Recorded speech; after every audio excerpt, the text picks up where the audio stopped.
Episode 30 of 52 Axe Patterns. 30! I'm Ed with Redbeard Knife and Tool, and this is my story about the intricacies of restoring and hanging 52 different axe patterns. There's something intimate about bringing an old axe back to life. Some have been through a lot, and some haven't. And giving them new purpose, whether it's hanging them on a wall or putting them back into service, I get to change their history. Every axe has a story.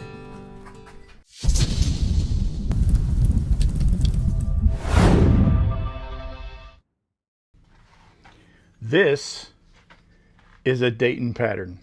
Probably one of the most, I would say, one of the most versatile patterns of axe that was made. You can use it for wedge banging, you can use it for chopping, you can use it for bucking, you can use these for just about anything. The old school all-purpose axe.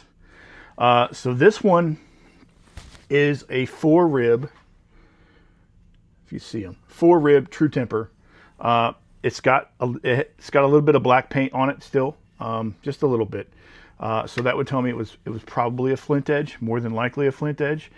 It's got a little bit of a bevel here, so it also has a very thin edge. So this thing is very, very slicey, and I like it a lot.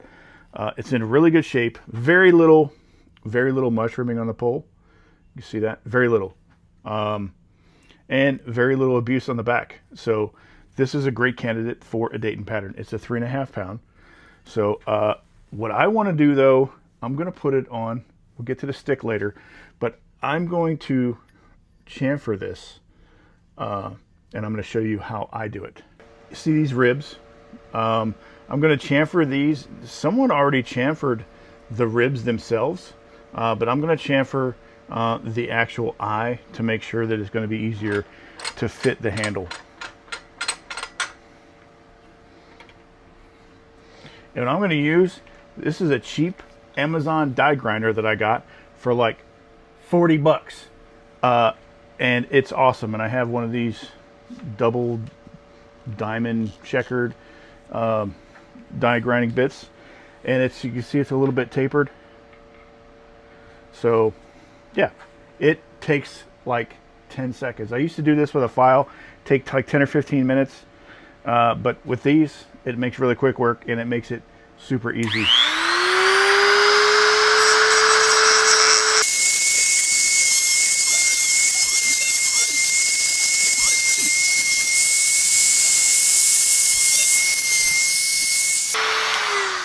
That's it. Now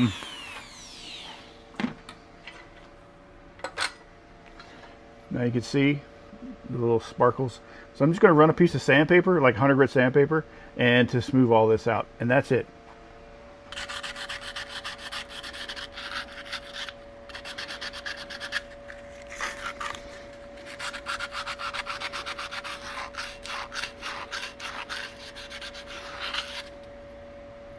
Yeah, that's all it took. So the head is ready to be fit the handle. The good thing is I got this handle came with this head, and I don't know if it's original, but there is a ton of shoulder left on this thing. So, and it just had a little bit of a shelf, so I'm just going to drop it down like maybe 1/4 of an inch. It should fit fine. And you see the wedge wasn't terribly, it had a couple of metal wedges in it, but it's not terrible. So this handle it's solid. It's got a little bit of, dings and dents right here. No dents up front, no dents or dings. There's like a little scar right there, but the handle is in really good shape. So I'm going to save this handle. I don't do this often, but when I find a handle that's in this good a shape, I'm going to, reuse it or save it. It's a, I believe it's a 36 inch. Yeah, 36 inch handle. So by the time we're done with it, it's going to be about, I would say 35. That's fine. That's perfectly okay. But I'm going to use my belt right here, just to take this little bit off and just drop it down a little bit.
All right, if you see right there, there's a little bit of gap. That means that I need to thin out the front a little bit, and that'll allow the head to move back a little bit. So that's what I'm going to do. So I'm going to take off a little bit more. Let's see what it looks like.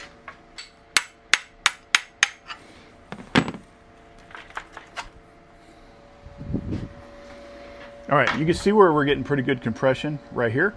But we're going to take off a little bit more up front to allow the handle to move a little bit more forward, because we have probably a 1/4 inch of shoulder, so it should be able to help move it forward. If the ribs allow it to happen, they may not.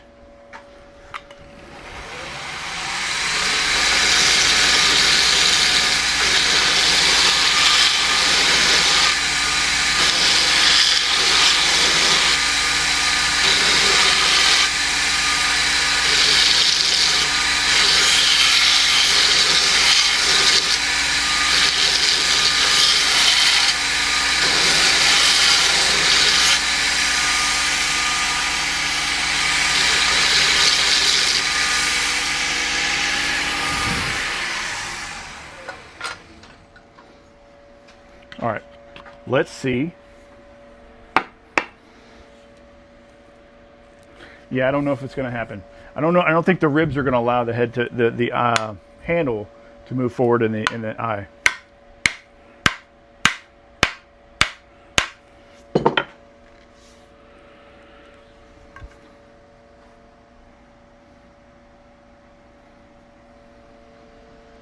It did.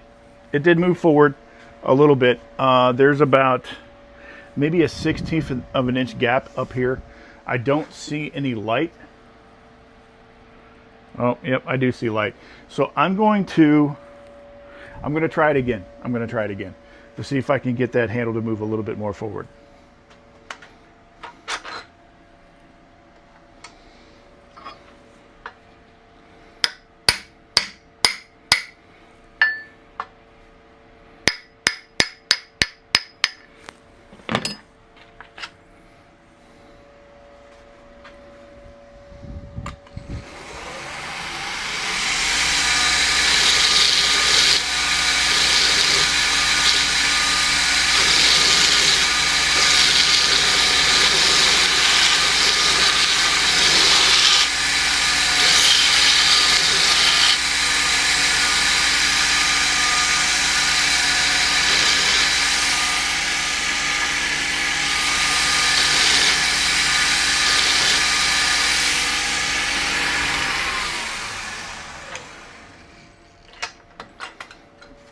All right, if it doesn't move forward this time, I'm just going to call it good, but we're just going to have to see.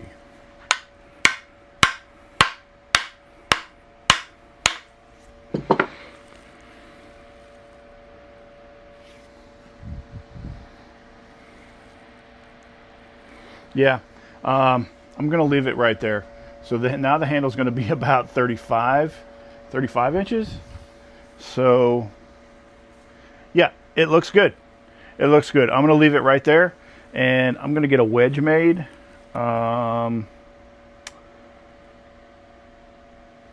and get the handle sanded.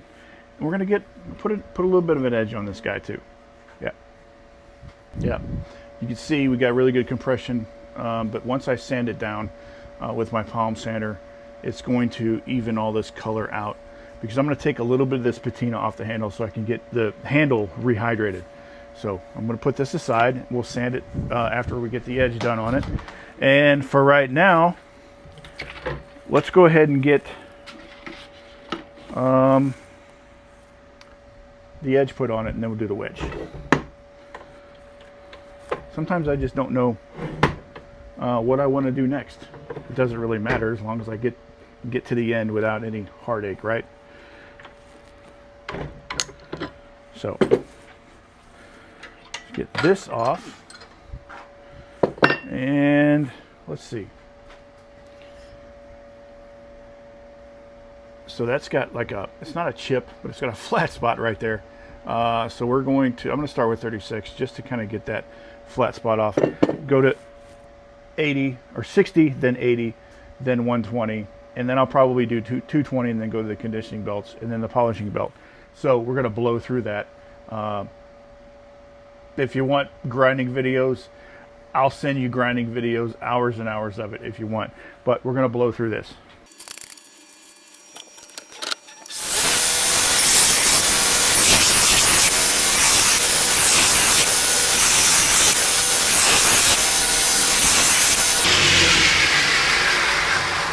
All right, I said we were going to blow through this, but I wanted to touch on something for it real quick. So if you notice, there's a little bit of like the edge is curled over. That's called the burr, right? Once you have a burr all the way across, that means that you're ready to move on to the next grit in the progression of sanding. So 36 is done. Now I'm going to move on to 80.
All right, that is a pretty good edge.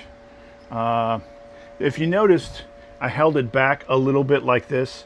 What that does is it takes off the burr, and it also kind of gives it a little bit of a tiny micro bevel. So this is a felt polishing belt, but it still gives it, you know, with the rouge, it gives it the tiniest bit of a micro bevel. So it gives it a little bit of a strength with that micro bevel. Keeps it from rolling. So I don't know if you watch my mail call Mondays, or whenever I get handles in from Whiskey River.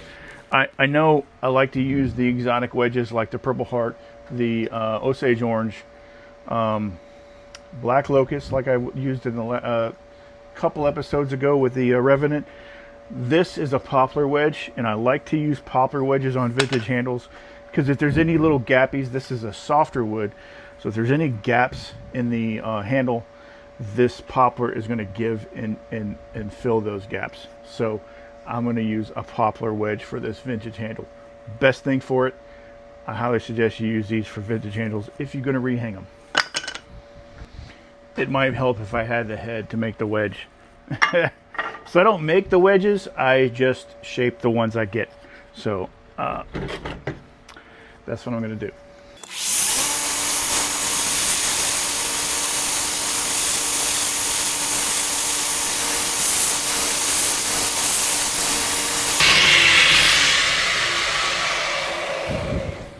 There we go, poplar wedge. So I got it going down about halfway. I don't like to fit them any further down because that way it kind of gives them a nice tight fit up front and in the back. There we go. The next thing we're going to do is we're going to sand this handle down. First thing I'm going to do is I'm going to use the hard pad to take care of this shelf right here to kind of even everything out. And then I'm going to use this soft pad to sand the handle down. That way it doesn't take out any edges or leave any lines. And it would help if I plugged it in. Yeah, that's great. That never happens. All right.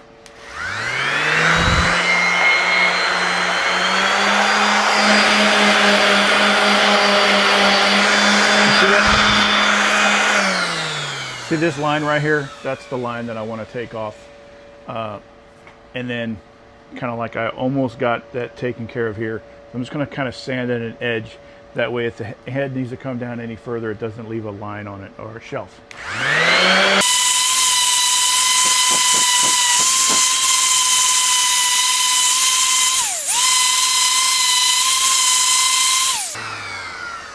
All right, you can see where I smoothed out the transition between the shelf and the shoulder. So now it's tapered, but it's a slow taper. So that's kind of what I was looking for. So now I'm going to put the sanding pad, the soft sanding pad on and do that.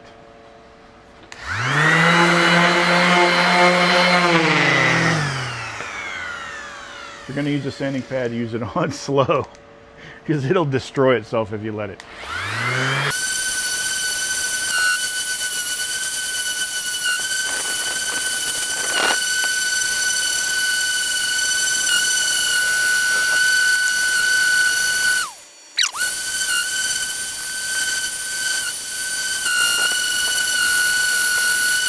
All right, I think I'm happy with that.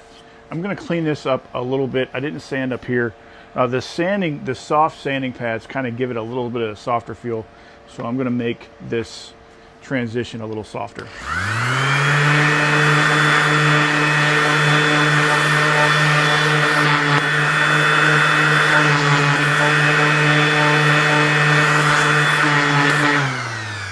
That's it. Let me pull this sanding pad off. I don't know what happened to the, oh, here it is. Because I'm going to need this for the top of the eye. So, there. We're ready to get this thing hung. What do you think? Let me take a sweat wipe break. Jeez, man. Southern Mississippi in July, almost August. 84 degrees in here. It's like midnight.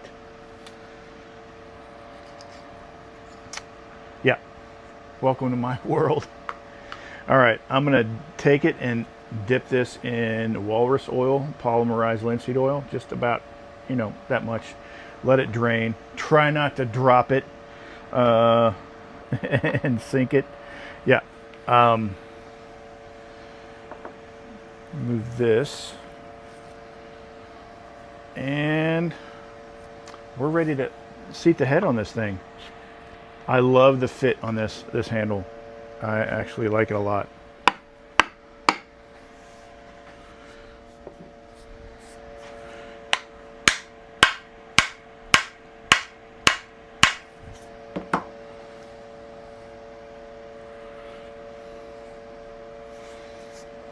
Look at that. This thing is going to be, man. So I don't, like I said, like I mentioned earlier, I don't restore a whole lot of handles. There wasn't a whole lot to it. I know it's a very, very short process compared to what I normally do, but I just really, sometimes you come across some that just make you go, wow. I don't know why I don't do this more. This is one of them.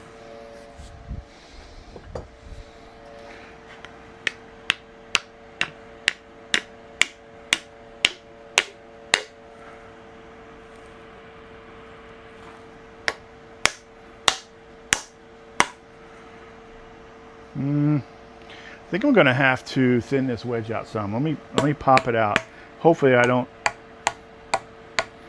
See if I can get it to wiggle. Yeah, it's wiggling. Yeah, this wedge is way too wide, too thick. It would have went down maybe another 1/2 inch. Look at that. It didn't go down very far, and it started to curl already. I'm going to do a red oak. Let me do a red oak. That's, yeah. Better yet, English oak from Whiskey River Trading. It's a little bit thinner wedge already. Yeah. Do that. Be right back.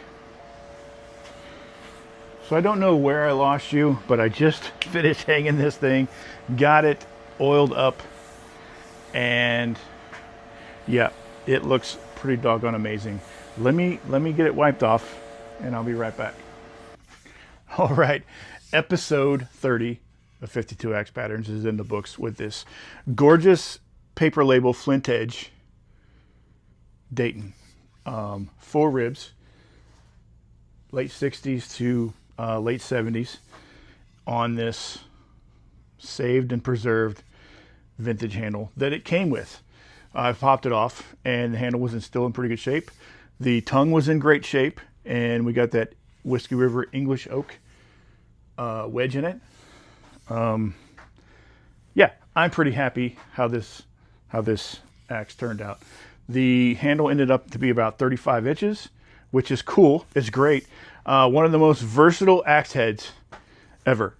They probably sold more of these, maybe more Michigans, but these were sold a lot. You find a lot of these. So if you find an axe with a good handle, do what you can to save it. I'm starting to learn my lesson, so maybe this will help you guys too. This thing is just cool. The best way to support my channel is to like, share, and subscribe, and comment. Please comment in the video, right here, right there. Comment, and it helps my algorithm. It helps get the word out there. It helps show people what I do, and the fact that I love what I do is important. You know, because just sharing my journey, and I'm super appreciative that you guys are here. But that's it. That's all I got. You guys, thanks for coming. Thanks for hanging out. You have a good day.